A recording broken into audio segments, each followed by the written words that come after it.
we will see. So thank you so much for joining. So sorry about the technical issues. I'm using a new streaming platform, and as you can tell, it's been a bit of a pain, but I'll get that resolved. So today we're talking about how to become a commercially savvy change manager. And this is a really, really important topic just because for if you've been in the change management space for a while, you'll know there's been a lot of conversations about how do we gain respect? How do we gain credibility? How can we help the business to understand that our role is important and the activities that we do are important? And I believe that having that commercial awareness or that commercial savvy is the key to you opening those doors. It's the key to the business respecting when you're making recommendations around these are the activities that we need to pause and these are the activities that we need to move forward on. And so I'm going to take you through the top five kind of tips that I would give. Then we're also going to look at some practical examples around what does it mean to be commercially savvy? How do you speak to different stakeholder groups? And then finally, at the end, I'll talk to you a bit more about the support that I'm offering so that you can build this skill set. So, a commercially savvy change manager gets both the financial and the operational purpose of the change and the pressures it creates. And they frame all of the activity and all of the kind of impact that they have within those terms. Now, where I see people going wrong is when they are only talking about the pressure the change creates. If you've been on this journey with me for some time, you'll know that one of the biggest myths I talk about is the myth that change management is just handling the people side of change. Yes, people are important, but it's not the only thing. As people, as individuals working in corporate spaces, we do not live in vacuums. We are not operating in vacuums. We work within systems, and I don't mean technical systems. I mean the systems of politics, of competing pressures, of policies, of having to deal with people from different parts of the business with different priorities. So it's really important to understand with the people that you're working with financially what is their focus, because we are within organizations either to make money, or even if you're in a not for profit, you need to be making enough money that your operations can continue. So there's the financial aspect that the business will be focused on. And then operationally, they will have focuses as well. So, how are my team going to continue working? Um, what's the upstream and downstream impacts of the changes that are going to be taking place? Will we still receive the same data? Will we still walk through the same processes? So having an understanding of that picture overall is really, really important. But not only to understand it, it's about being able to convey your understanding in conversations as well. And that's where that commercial savviness comes in. So, in terms of the tips, again, because this is a shorter session, we are going to speed through some of this. Number one, it's about speaking the language of the business. So, my number one thing is assume nobody cares about the fact that you're a change manager and that you know certain frameworks and methodologies. That's not of interest to them. They want to know, how can you help me get to where I want to go quicker, faster, smoother, in better condition? And we should always be talking to those things. So you never want to be saying, for example, in your weekly updates or when you're talking to people within the business, it's different if you are privileged enough to be part of a business change management team and you're talking to fellow change managers or people who get what you're doing. If that's the case, by all means, talk about the frameworks, talk about the fact that you've got an engagement plan and you're really happy that it's tiered or whatever else. But when you're talking to people in the business, it's extremely important to talk in terms of outcomes. So the questions you should be asking yourself is, how does this reduce risk? How am I protecting the return on investment? How is what I'm doing cutting costs? Is what I'm doing speeding up or slowing down delivery? And if you keep those at the forefront of your mind, number one, it makes sure that when you are giving updates, you're not waffling, you're present and you're talking to the business in a way that they can relate to. But also, number two, it ensures that you're cutting the waffle. It's so easy to get caught up in talking about things that are not important to the business. But having these four questions in the forefront: how am I reducing risk? How am I protecting return on investment? How am I cutting costs? Am I speeding up delivery? If you focus on these, you can't go wrong. And so this slide, it feels a bit heavy, but we'll break it into the four numbered points. And what I wanted to do is to give you some insight into what this means depending on who you are talking to. So this section is taken from my Confident Changemaker program, where I walk you through and coach you through presenting and and having the capacity to show up as a change manager who has impact, who has influence, and crucially, who has confidence and self belief. I think I can speak for a lot of us when I'm saying you can easily start to doubt yourself and start to doubt your abilities when you're working in environments where people don't understand what you're doing. And so, this program is number one about sharpening your skills. So, going past the frameworks, going past your initial qualifications to look at actually how do I show up in a way that's more strategic so that I'm not just a task master and therefore drive maximum value. So this is taken from the program. And so if we look at point number one, when you are talking to commercial leaders, so your chief execs, your chief financial officers, your sales directors, there are certain things that are front of mind for them. And it's important that you have those front of mind when you are interacting with them. So they are going to prioritize growth. They're going to prioritize margins, efficiency, competitive edge. They are looking for specific costs or on a broader scale, market share. Talk about return of investment, they'll peak up. Talk about scalability or lack thereof. This is you saying to them, I'm speaking your language. I'm going to meet you where you are at so that we are going on this journey together. Because you've got to remember, as a change manager, you're not only supporting your ultimate end client. So whoever's maybe going through the system change or the policy change, you're also supporting the people who are working closely with you. We've got a dual responsibility for the stakeholders that we're dealing with. So never assume that because they are a leader in the business that okay, they get it. There's not really much I have to do here. You should have a targeted plan and approach for the leaders within the organization who oftentimes are also part of your program and project teams or they're part of your steering committees. You should have a clear approach for how you are going to work with them. So that's the commercial leader. Next, let's talk about the operational leader. So here we're talking to your heads of functions. You are talking to, your chief operating officers, and their priorities are about process reliability. Ultimately, they want to know with what we are doing, will business as usual, well, as much as there is of it, be able to continue? If I change something in my process here, is it going to knock something off in the process going forward? Will we be able to maintain our service level agreements? Will we be able to maintain our rate of delivery? So, delivery speed. How is this going to impact our resource allocation locally, globally, nationally? So, the language that piques their interest, here you want to talk about bottlenecks. You want to talk about throughput. How much are we receiving? How much is being passed through? You want to also talk about resourcing and compliance. And so, what I found is I had to write what I was going to say before I was going to say it. So, when I was doing my impact assessments, when I was doing my stakeholder assessments, in order to get into the habit of talking in different ways to my different kind of internal stakeholders, so the stakeholders listed here and who are part of the program, I had to have a specific pitch and approach in terms of the way that I'm relaying any risks, any impacts, any readiness queries that I had, which relates to talking in these kind of language terms. So to talk to your operational leader, you want to use process maps. They get it. That's their world. They thrive in process maps. You want to have really clear timelines and crucially risk mitigation.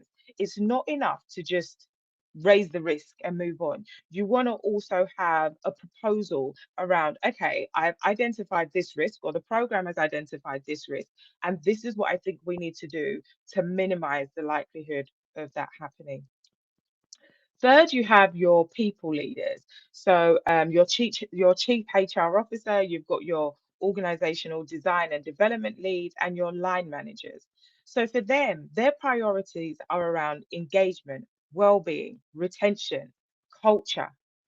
That's what they have front of mind. So when you are talking to them, when you are reviewing your impacts, when you are reviewing your risks, when you are thinking about your engagement activities and your communication and your training and what they are viewing as important, those should be front of mind. So the language that resonates for them is trust scores, psychological safety, attrition, culture alignment. And what you'll see as we're going through is the language is completely different depending on the stakeholder that you're talking to. If you go to your commercial leader and you are talking about attrition, yes, obviously, overall, they care about that because it's in their best interest for people to enjoy working and to stay on. But ultimately, they're thinking, well, that's not really my bag. There's somebody that I've got to deal with who focuses in on that. I'm sure my chief HR officer is going to look at it. So you really want to make sure you're tailoring your language. So when you're talking to your people leaders, the stuff that they find massively useful, you want to talk to them about survey results. You want to talk to them about narratives. Oftentimes within projects and programs, there are competing narratives, there are competing priorities, which creates confusion. They will get that. Start talking in too much detail around narratives to your operational leader, you will lose them. Again, these are massive generalizations here, so you will have to read the room. You will find people who are a bit of a unicorn and are interested in all of them. But ultimately, if you want to make sure that you are tailoring your approach and that you are showing up in a way that is relatable and says, I understand commercially where you are at, I understand the priorities on your plate and what you are driving to make this business work, then you are way better positioned to build those relationships. So that's the people leader. Then finally, number four, you have your governance leader. So here you're talking people that are in risk, in audit, in legal. So they are focused on, and their priorities include regulation. What are the rules around what we're doing here, and are we staying within them? So you're not talking to them about breaking boundaries and pushing things out. You'll completely lose them, or you'll flag red within their head, and they will be scrutinizing everything that you say. So they're also focused on, as I've mentioned, legal risk and crucially brand reputation. We know now more than ever the reputation of an organization, both the people in it individually, so your CEO and your senior leadership teams, but also the corporate brand as a body is so important. So the language that you want to be talking when you are interacting with your governance leaders, you want to talk in terms of compliance gaps. This is something that I've noticed that could expose us. When you're talking exposure, you've got their attention. You also want to talk in terms of controls because they want to know that there's a set process or there's a set approach that is being followed, which makes sure that regulation, legal risk, brand reputation are being respected. Crucially, they also want to know that there is some reporting in there, and that there's something that can be checked in again, because the whole point of audit is checking in on what you've been doing. So they want to know that when this is audited, because most projects and programs to a certain degree are audited, whether it's formally or informally, that everything is in place. So when you're talking to them, you want to be using your risk frameworks. You want to be using audit trails. So what are you doing to audit yourself or to support the organization with the audits that they are doing? And you want to be looking at assurance plans. So oftentimes we have our engagement plans and we have our change strategy. But actually, when you're presenting it to a governance leader, instead of calling it a change strategy, call it an assurance plan because that's what it is. and you're using their language so that they get it immediately. Because in their mind, they're hearing change plan and they're probably thinking a couple of pulse surveys, not too much rigor. So if you want to be seen as somebody who is doing work that adds to business value and has impact, this is the kind of language that you want to be using. So I'll pause there for a second. Have you got any questions about anything that I've raised here?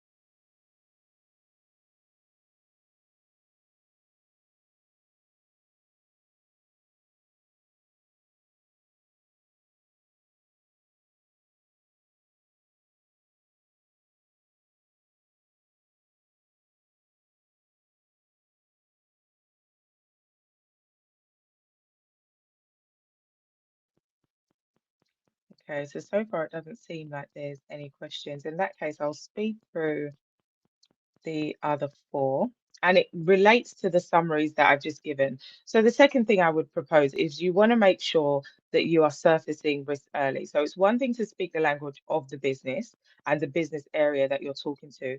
It's another thing to make sure that you're talking at the right time, and especially if you are talking about risk specifically, that you are raising it as soon as you are aware. Be a proactive risk finder. I was asked in a session earlier this week, okay, if you're saying as change managers, we are proactive risk finders, what does it mean for the people who are like risk is their job?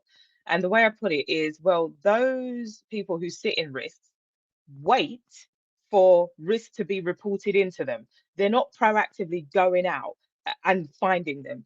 The privilege you have as a change manager is you're speaking to different areas of the business and you're proactively seeing and catching things. Okay, so I've seen a couple of questions come through. In practice, how would you provide updates to all of these stakeholders? So this is what I was saying about scripting your update before you give it. And a vanilla example of that is instead of just presenting your change plan as a change plan, if I was talking to the commercial leaders, for example, I would have specific outcomes that I'm planning, well, hoping to get as a result of my activities. And I would map it to how it relates to customer activities. So instead of presenting an engagement plan to commercial leaders, I would present a customer outcomes forecast based on the activity that we're doing within the program. So I hope that's made that a bit clearer. Another example is, again, instead of presenting a change plan to the governance leader, I would present it as an assurance plan, because actually all of our activities in the change plan is to assure the program and to ensure that we have maximum return of investment and to ensure that the benefits are realized. So it's an assurance plan. So it's just flexing depending on who you're talking to. It does take extra time, especially if, like me, you were used to just maybe having one plan and presenting that everywhere.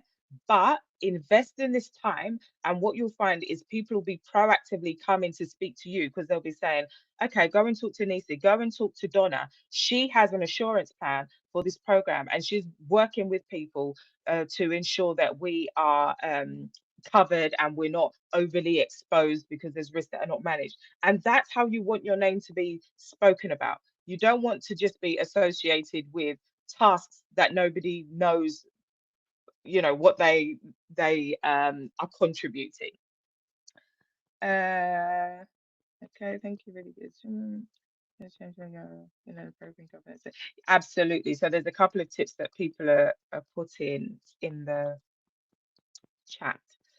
Okay, so the third thing that I would say is to look beyond people to the organization. And this is what in the intro I was saying around understand the system. If you haven't done any reading and training on systems thinking, I have a free 20-minute intro training that you can access via my LinkedIn on systems thinking. And this is about understanding all the things, so the policies, the tools, the incentives, the unwritten rules, the management frameworks, whatever it might be that people exist in. Because in order to have sustainable change, all of those things also have to shift. Maybe not all at once. And maybe initially you're just aware that actually we've put in this process update, but the policies haven't been updated yet, which means that there might be a lag with certain teams and update take. But understanding the day-to-day reality of how people work, make sure that when you are talking from context. And that's how people will respect what you say. Because, it's really obvious when somebody doesn't understand your situation. And so you don't want to be in that situation as a change manager. I mentioned this already, but offer insight, not updates. And so, again, this is done. If you are tailoring your updates to the people that you are speaking to, it will give them insight. If you have an assurance plan that has been built off the back of all the engagement and impact assessing and risk analysis work that you've been doing, it's impossible for you to even just give an update. It becomes um, compulsory almost, or compulsive for you to give insight because you've got that level of specificity. And then finally, have the hard conversations. I'm smiling as I say this. We all know this is not easy, but avoiding tension will only come and bite you in the bum later, especially as the change person. People say they don't get what change management is, but it's funny how when things don't go well, suddenly they know, because they know, well, if our change manager would have done a better job, maybe this wouldn't have happened. So have those hard conversations. So those are the 5 things that I would say you should be doing to increase your commercial savviness. And the tips that I would ask you to do today, so take each of your change activities, so your stakeholder assessment, your change impact assessment, your readiness plan, and rewrite them from an outcome perspective. So look at the stakeholders who are currently kind of within your orbit. Um, in terms of that breakdown that I gave you initially. So, like your finance, your people, and generally people could sit in those 4 buckets. That's why I give those examples in my program, and rewrite the activities you're delivering for them from that outcome perspective. So once we've done this activity, once we've done this change impact assessment, what will they get and how does that relate to their day-to-day role? And I would say do that for each and every single activity you have on your change strategy or your change plan, and then rewrite your role. It only has to be a paragraph, but rewrite your role and responsibilities based on that outcome perspective. And the reason I encourage you to do this, and again, this is something that we do as part of my program, is so that when you're introducing yourself to people, you're introducing yourself from a value perspective. I always say, if you had to introduce yourself and not say that you are a change manager, how would you introduce yourself? Because you might as well not say you're a change manager, because a lot of people don't really understand what a change manager does. So, in order to give you the confidence to deliver a value driven introduction in terms of what you do, you want to have your roles and responsibilities written from that value perspective. And then finally, I would say book onto my Confident Changemaker program. If you scan this QR code, you can see what everybody else who has taken part in it has done. There's also 20% off if you book before the 4th of October. And if you're wondering, do you know what? I've loved this talk. I think this is really insightful, but is it for me? And I would say, it's not for you. It's not for people who haven't done their introduction to change management, like their intro qualifications. So if you don't have maybe your APMG or your ProSci or even an organizational intro to change management, this is not for you. This is a step, because this takes everything that you learn in those kind of courses and takes it one step forward. So you might have been in change for a year or two, and now you're dealing with imposter syndrome and self-doubt, and you're wondering, well, what impact can I really have if people don't understand change management? The program is for you. If you're struggling to articulate your value in business terms, so if this activity that I've asked you to do has caused you to freak out, this program is for you, because that's what we work through on a 4-week period. We have 4 live calls. It's group coaching. It's me working with you one-to-one to make sure that you can articulate that. And also, if you're thinking, do you know what? I get all of this, but people just see me as a doer. They see me as an extra pair of hands. How do I get to be seen as strategic so that I'm at the decision making table? Then again, this program is for you. So scan the QR code, check it out. if you scan that, the 20% off immediately comes through. I am aware we're at time, but because we started late, I will give it 5 minutes if anybody has any questions. If you have any questions, just for this last 5 minutes to make up on the lost time, drop it in the chat. And if you're not able to stay, then I will drop the response in the chat as well. But otherwise, thank you so much for joining. I will watch this back and see how bad the tapping is. This streaming platform has really, it's let me down today. We'll see. So yeah, if you have any questions, drop them in the chat. I'll be staying on this call till 1:05.